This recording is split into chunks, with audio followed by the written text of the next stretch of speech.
আমি ব্যবসায়ী ছিলাম, অনেক শ্রমিক ভাড়া করে একদিন একটা কাজ করালাম। সব শ্রমিকের টাকা দিয়ে দিলাম। এক শ্রমিক টাকা না নিয়ে ভাগলপুর কই যে গেছে নিজেও জানি না, ওর টাকা আমার কাছে রয়ে গেল। এই শ্রমিককে আর টাকাটা বুঝাই দিতে পারি নাই। এই টাকা দিয়ে আমি কয়েকটা ছাগল কিনলাম। এই ছাগলগুলো বাচ্চা দিল, ওগুলো বাচ্চা দিল, দিতে বিশাল ছাগলের ডেয়ারি ফার্ম করে ফেললাম তার ওই টাকা দিয়ে। এক যুগ 12 বছর পরে সে এসে বলে আমার টাকা ফিরায় দাও। আমি বললাম এই যে ছাগলের ডেয়ারি ফার্ম পুরোটাই তোমার। সে বলে মিন্নি, আমার সাথে ঠাট্টা করো? আমি পাই সামান্য কয়টা টাকা, এক যুগ আগে যে টাকা পাইতাম ওইটা দিলেই চলবে। আমি বললাম ও শ্রমিক, তোমার টাকা দিয়ে আমি ছাগল কিনে ব্যবসা করেছি, ছাগল বাচ্চা দিয়েছে, বাড়তে বাড়তে আজকের বিশাল এই ডেয়ারি ফার্ম। এই ডেয়ারি ফার্মের মালিক আমি নই, তুমি নিয়ে যাও। বলার সাথে শ্রমিক আনন্দে নাচতে ডেয়ারি ফার্ম নিয়ে যায়। ও আল্লাহ, ওই দিন যদি সে যতটুকু টাকা পাওনা ছিল অতটুকু দিলেই সে খুশি হয়ে যেত। শুধু তোমার খুশির জন্য পুরো ডেয়ারি ফার্ম আমি তারে দিয়ে দিয়েছিলাম। শয়তান আল্লাহরে চ্যালেঞ্জ দিছে, আল্লাহ তুমি আমারে জাহান্নামে পাঠাবা, আমিও তোমার বান্দা করে লয়ে একসাথে জামাতে ঢুকমু। একা ঢুকবো না, একা যাব না, তোমার বান্দাদেরকে সবগুলারে জাহান্নামী বানাইয়া তারপরে ঢুকমু। তোমারে চ্যালেঞ্জ দিলাম, একটারও জান্নাতে ঢুকাইতে পারবা? আল্লাহকে তুই আমারে চ্যালেঞ্জ দিলি? আমি তো সব রাজার বড় রাজা, মহারাজা, আমারে চ্যালেঞ্জ দেশ? এত সাহস পাইলি কই? তুই আজীবন ওয়াসওয়াসা দিয়ে পাপ কাজ করাবি, একদিন তাফসীর মাহফিলে এসে আমার বান্দা ক্ষমা চাবে, আমি মাফ করে দেবো, তুই কি করবি? আজীবন অন্যায় করবে, আজীবন পাপ করবে, জুলুম করবে, একদিন চোখের পানি ছেড়ে আমার কাছে কান্নার মতো কান্না করলে আমি সব গুনাহ মাফ করে দেব। এজন্য আল্লাহ বললেন, ইয়া আইয়ুহাল্লাযীনা আমানু তুবু ইলাল্লাহি তাওবাতান নাসুহা। ভুল করেছো, তওবা করো, মাফ করবে কে? সাইয়েদনা আদম আলাইহিস সালাম ভুল করলেন, দুনিয়ায় এসে 100 বছর কাঁদলেন, কিন্তু ক্ষমা হয় না। আল্লাহরে বললেন, আল্লাহ কি করলে ক্ষমা পাবো বলো? ফাতালাক্কা আদামু মির রাব্বিহি কালিমাতিন ফাতাবা আলাইহি। আল্লাহ বললেন, ও আদম, তোমারে কিছু কালেমা শিখাইয়া দেই, এই কালেমাগুলো দিয়ে আমার কাছে দোয়া করো, ক্ষমা করে দেব। আল্লাহ শিখাইয়া দিলেন, ও আদম, 2 হাত তুলে চোখের পানি ছেড়ে আমার কাছে পড়ো, রব্বানা পড়েন, রব্বানা যালামনা আনফুসানা ওয়া ইল্লাম তাগফির লানা ওয়া তারহামনা লানাকুনান্না মিনাল খাসিরিন। এটা শিখাই দিয়েছিল আল্লাহ। আল্লাহ, আমি জুলুম করেছি, অন্যায় করেছি, ভুল করেছি, পাপ করেছি, তুমি যদি ক্ষমা না করো, ক্ষমা করার কেউ নাই, ঠিক কি না? আমরাও পাপ করলে এই দোয়াটা পড়ার দরকার আছে না নাই? 5টা শর্ত সাপেক্ষে আমাদের তওবা কবুল করবে কে? তওবা কবুল হওয়ার কিছু শর্ত আছে, 5টা। কয়টা? চিৎকার মেরে বলতে হবে, তওবা কবুল হওয়ার শর্ত কয়টা? 1 নম্বরে হচ্ছে আল ইকরা, acknowledgement. You have to give the acknowledgement that you are the greatest sinner on earth. আপনাকে ঘোষণা দিতে হবে যে আপনি পৃথিবীর সবচেয়ে বড় পাপী।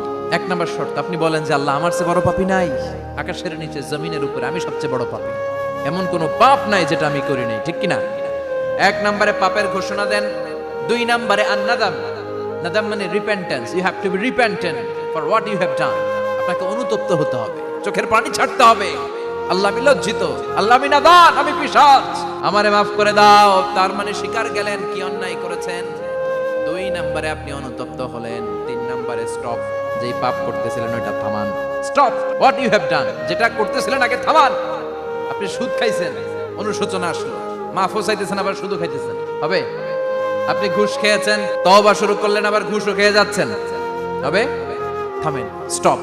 3টা গেল। 4 number, to hate what you have done, ঘৃণা করতে হবে, যে পাপটা করেছেন মন থেকে ওই পাপটাকে ঘৃণা করতে হবে। 5 নাম্বার শর্ত হচ্ছে to determine that you never repeat this sin again in your life. আল্লাহর ওয়াদা দেন, কমিটমেন্ট দেন যে আল্লাহ, আমার জীবনে পারতপক্ষে এই পাপ জীবনেও করব না। চিৎকার করে বলেন ঠিক কিনা? তার মানে আপনি স্বীকার যান, তারপরে আপনি অনুতপ্ত হবেন, যে পাপ করেছেন থামিয়ে দিবেন, পাপটারে মন থেকে ঘৃণা করবেন, আর আল্লাহরে ওয়াদা দিবেন, আল্লাহ আর করব না। এই 5টা শর্তের আলোকে তওবা করলে জীবনের সব গুনাহ মাফ করে দিবে কে? এজন্য আল্লাহ বললেন, ইয়া আইয়ুহাল্লাযীনা আমানু তুবু ইলাল্লাহি তাওবাতান নাসুহা। তওবার মতো তওবা করো, সব গুনাহ মাফ করতে পারে কে? তওবা করবেন তো? রাজি আছেন? কবে করবেন? এই মুহূর্তে তওবা করলাম, এই মুহূর্তে আল্লাহর কাছে ক্ষমা চাই, আল্লাহ জীবনের সব গুনাহ মাফ করে দাও। আমাদের দেশে তওবা করার জন্য হুজুর লাগে, কথা কন, পিসা হুজুর, বড় হুজুর, ছোট হুজুর, হাফেজ সাহেব লাগে না?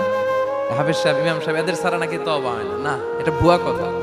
আপনি অনুতপ্ত হন, আপনি চোখের পানি ছাড়েন, আপনি আপনার রবরে বলেন, ক্ষমা করে দিবে কে? ইমাম সাহেব আসতে হবে শর্ত না, পীর সাহেব হুজুর এসে হুজুরের হাতে হাত রেখে তওবা পড়তে হবে শর্ত না। আপনার রবরে ডেকে চোখের পানি ছেড়ে ক্ষমা চান, ক্ষমা করবে কে?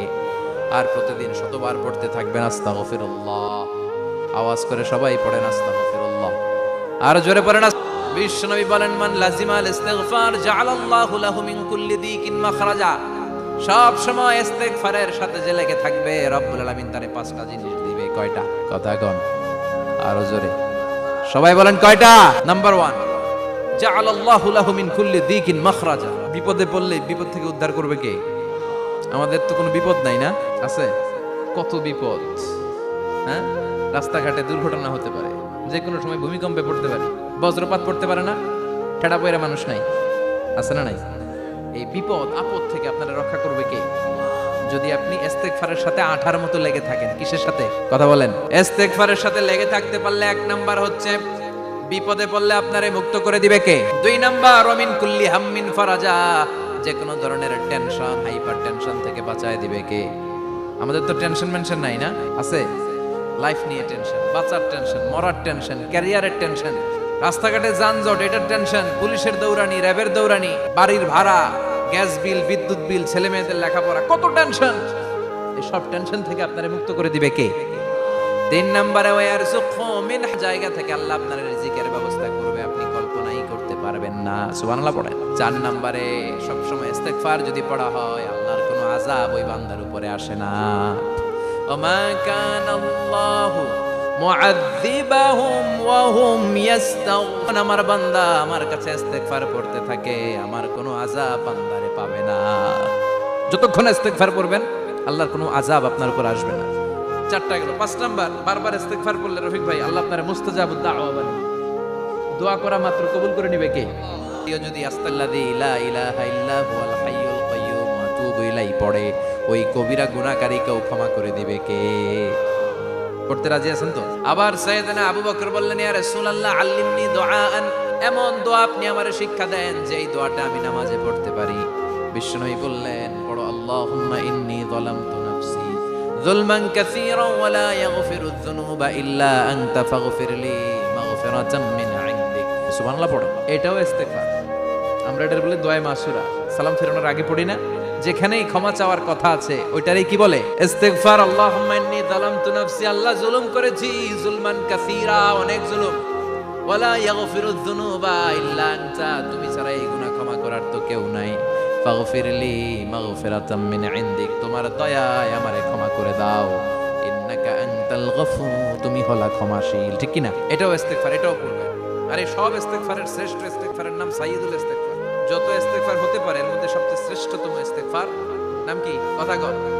বুখারীর বর্ণনা, শাদ্দাদ ইবনে আউস রাদিয়াল্লাহু তাআলা আনহু বর্ণনা করেন, এই সাইয়্যিদুল ইস্তিগফার দিনের বেলা যে পড়বে, ওই দিনে মারা গেলে সে জান্নাতি। এই সাইয়্যিদুল ইস্তিগফার রাতের বেলা যে পড়বে, ওই রাতে যদি ইন্তেকাল হয়, ওই লোকটা জান্নাতি। মুখস্থ আছে না? মুখস্থ হাত তুলে মাশাআল্লাহ, তাবারাকাল্লাহ, মাশাআল্লাহ, মাশাআল্লাহ। আর যাদের নাই তাদের হোমওয়ার্ক, তাদের আল্লাহুম্মা আনতা রাব্বি লা ইলাহা ইল্লা আনতা খালাকতানি ওয়া আনা আবদুক। আজকে রাতে পড়ছেন, মারা গেলে জান্নাতি। চিল্লায় পড়েন না আল্লাহু আকবার। এজন্য বিশ্বনবী বলেন, আমার আগের গুনাহ মাফ, পরের গুনাহ মাফ, তারপরেও প্রতিদিন আমি 70 বার তওবা ইস্তিগফার পড়ি। আজকে থেকে পড়তে রাজি আছেন তো? ইস্তিগফার পড়া যাবে না? একটু প্রাণ খুলে, দিল খুলে আওয়াজ করে পড়েন তো আস্তাগফিরুল্লাহ। আর জোরে পড়েন আস্তাগফিরুল্লাহ। আবার সবাই পড়েন আস্তাগফিরুল্লাহ। সব সময় তওবা ইস্তিগফার যারা পড়ে তাদেরকে পছন্দ করে কে? সব সময় জিকির করে জিহ্বাটারে যারা ভিজিয়ে রাখে তাদেরকেও পছন্দ করে কে? আল্লাহ বলেন, ওয়াজকুর রাব্বাকা নাফসিকা তাদাররুআন ওয়া খীফাতান ওয়া দুনাল। আল্লাহ বলেন, ওয়াজকুর রাব্বাকা ফি নাফসিক, আল্লাহরে মনে ডাকো, তাদাররুআন ওয়া খীফা, আল্লাহর জিকির করতে আল্লাহ বলেছেন ফি নাফসিক। বুঝতেছেন অর্থ? মানে আল্লাহর জিকিরটা করো, তাদাররুআন ওয়া খীফা। তাদাররুআ মানে বিনয়ের সাথে, with full of humility, submission and humbleness. বিনয়ের সাথে আল্লাহরে ডাকো, ওয়া খীফা, গোপনে ডাকো। দুনাল জাহারি মিনাল কওল, চিৎকার চেঁচামেচি করে ডেকো না। কার কথা? আওয়াজ করে জিকির করো না। এই যে আমরা মাহফিলে লা ইলাহা ইল্লাল্লাহ জিকির করে, এটা তালিম। উদ্দেশ্য কি? তালিমের জন্য আওয়াজ করে জিকির জায়েজ আছে, কিন্তু ব্যক্তিগত জিকিরের যে ইবাদতটা, এটা আত হইতে হবে, এটা ভদ্রভাবে হতে হবে, চিল্লাচিল্লি করে নয়। আবার তালিমের জিকির ওইটাও ভদ্রভাবে, ইন্নাল্লাহা জামিল ইউহিব্বুল জামাল, আমার আল্লাহ সুন্দর, আমার আল্লাহর জিকিরের মধ্যেও সৌন্দর্য আছে না নাই? কিন্তু এদেশে জিকিরের ভেতরে লাফালাফি আছে না নাই? বেশি না কম? কি বসেন, হ্যাঁ বসে যান, তো অনেক ধরনের আছে জিকির। হ্যাঁ বসেন, বসে যান। হ্যাঁ হাইবার আলী, এটা কি আবার জালালি? তো এই যে ইন্নাল্লাহা জামিল ইউহিব্বুল জামাল, আমার আল্লাহ সুন্দর, আমার আল্লাহর জিকিরের মধ্যেও সৌন্দর্য আছে না নাই? তালিমের উদ্দেশ্যে সবাই মিলে জিকির করা যায়, কিন্তু চিল্লাফাল্লা করা যাবে না, লাফালাফি করা যাবে না, মাথা ডানে বায়ে ঝুলানো যাবে না, ঠিক কি না? কিন্তু লাফালাফির জিকির আছে না নাই? লাফাইতে, হ্যাঁ গাছের আগায় বাঁশের আগায়, আবার যিনি জিকির পরিচালনা করে ওনার কান্দে যায় ওঠে, আছে না নাই? বিশ্বনবী সাহাবাদের নিয়ে জিকির করছেন, সাহাবারা লাফাতে খেজুর গাছের আগায়, হাদিসে আছে না এটা? বিশ্বনবী সাহাবাদেরকে নিয়ে জিকির করছেন, লাফাতে আবু বকর বিশ্বনবীর কান্দের উপরে, আছে হাদিসে আছে। এটা জিকির নয়। কি সুন্দর দেখেন, ইসলাম বোঝা কত সহজ। ওয়াজকুর রাব্বাকা, গোপনে জিকির করো, ভদ্রতার সাথে বিনয়ের সাথে জিকির করো। ওয়ালা তাগাফিলিন দুনাল জাহারি মিনাল কওল, চিৎকার চেঁচামেচি করে জিকির করো না। যারা চিকফাল দিয়ে হই হই করে, আছে না? হই হইয়ের ভিতরে আল্লাহর নাম আছে, হ্যাঁ এই যে হুই হাই, এই স্টাইলের যে জিকির, এটার ভিতরে আমার আল্লাহর নাম আছে। আল্লাহর নাম যদি না থাকে ওইটা জিকির হবে?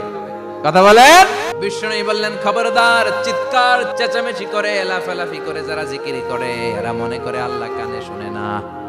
কথা বলেন। আপনি গোপনেও আল্লাহর ডাকলে আপনার ডাকে সাড়া দিবে কে? এজন্য রাব্বুল আলামিন বলেন ফাযকুরকুম ওয়াশকুরুলি, আমার জিকির তোমরা করো, আমিও তোমাদের জিকির করব, ঠিক কি না? আমরা যদি আল্লাহর জিকির করি আমাদের জিকির করে কে? সুবহানাল্লাহ কইবেন না? আমরা আল্লাহর জিকির করে, আল্লাহ নাকি আমাদের জিকির করে, জানো তো না কথা এটা? আবার হাদিসে কুদসিতে আল্লাহ বলেন ফাইন যাকারানি ফি নাফসি যাকারতুহু ফি নাফসি, বান্দা যদি একা আমার জিকির করে আমি আমার বান্দারে একা স্মরণ করি। ওয়া ইন যাকারানি ফি মালাইন যাকারতুহু ফি মালাইন খায়রিম মিনহু, মহা সম্মেলন করে যদি কেউ আমি আল্লাহর জিকির করে আমি এর চেয়ে বড় মহা সম্মেলন ফেরেশতাদেরকে নিয়ে করে আমার বান্দারে স্মরণ করি। বান্দা যদি আমার দিকে এক বিঘত আসতে চায় আমি আমার বান্দার দিকে এক হাত এগিয়ে যাই। আমার বান্দা যদি আমার দিকে এক হাত আসতে চায় আমি আমার বান্দার দিকে দুই হাত যাই। ওয়া ইন আতানি ইয়ামশি আতাইতুহু হারওয়ালা, আমার বান্দা যদি আমার দিকে হেঁটে আসতে চায় আমি আমার বান্দার দিকে দৌড়ে যাই। সুবহানাল্লাহ বলেন। এজন্য বিশ্বনবী বলেন লা ইয়াজালু লিসানুকা রাতবাম মিন যিকরিল্লাহ, আল্লাহর জিকির দিয়ে জিহ্বাটারে ভিজিয়ে রাখবা। কার কথা? চিল্লায় বলেন কার কথা? সবসময় আল্লাহর জিকির করতে রাজি আছেন তো? সবচেয়ে শ্রেষ্ঠ জিকির বিশ্বনবী বললেন আফদালু যিকরি লা ইলাহা ইল্লাল্লাহু মুহাম্মাদুর রাসূলুল্লাহ সাল্লাল্লাহু, সবচাইতে শ্রেষ্ঠ জিকির লা ইলাহা, এর চেয়ে শ্রেষ্ঠ জিকির আছে? কথা বলেন। বিশ্বনবী বললেন মান ক্বালা লা ইলাহা ইল্লাল্লাহ সিদকান মিন কলবিহি, একনিষ্ঠতার সাথে অন্তর থেকে কেউ যদি জীবনে একবার বলে লা ইলাহা ইল্লাল্লাহ দাখালাল জান্নাহ, তার যদি পাপ থাকে অন্যায় থাকে ওই পাপ আর অন্যায়ের শাস্তিগুলার পরে কোনো না কোনো দিন আমার ওই বান্দা জান্নাতে ঢুকবে। একবার যদি খালিসান মিন কলবিহি সে পড়ে লা ইলাহা ইল্লাল্লাহ, তার জন্য জান্নাতকে অবধারিত করে দিয়েছে কে? আবার এটার নাম আল্লাহ দিয়েছে কালিমায়ে। কথা বলেন। দরাবাল্লাহু মাসালান কালিমাতান তাইয়িবাতান কাশাজাহা ফিস সামা, সুবহানাল্লাহ। পবিত্র বাণী এটা কালিমায়ে তাইয়্যিবা।